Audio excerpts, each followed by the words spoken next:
Gildan Media presents Your Coach in a Box, affordable, life-changing audio programs. The Origins of World War II, 3rd edition, written by Keith Eubank, narrated by Geoffrey. Preface to the 3rd edition. Since the original writing of this book, new publications on the origins of World War II have made the study of this topic more complex. There still remains no simple answer to the question, why World War II? Nevertheless, if we are to search for answers, it is necessary to examine the policies, the outlook, and the experience of the statesmen and politicians who wrestled with Adolf Hitler's demands, as well as the military, political, and economic conditions of their nations. In addition, Hitler's responsibility for World War II has mounted, as new evidence indicates that he craved the war he got in 1939, but failed to get in 1938.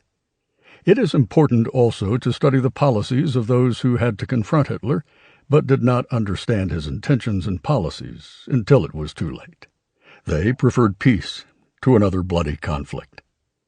The aim of this book is to explain the origins of the World War that began in 1939 and ended in 1945 with 30 million people dead and unbelievable devastation over much of the world. This book seeks answers to these questions. Why, after the ordeal of 1914 to 1918, did Western powers err in assessing the threat that loomed across the Rhine? Why was there so much reluctance on the part of Britain and France to confront the once defeated foe? Why had Germany been permitted to rearm? Why should Germany be allowed to occupy independent nations without a struggle? Part of the answer, as I argue in these pages, can be attributed to the illusion that sufficient security measures were in place to maintain peace.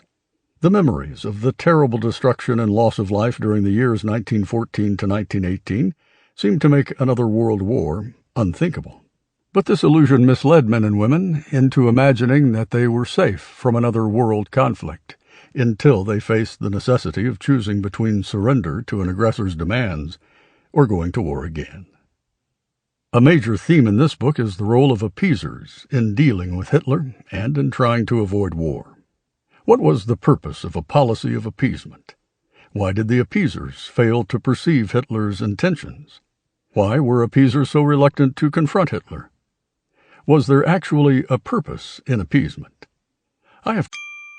Sample complete. Ready to continue?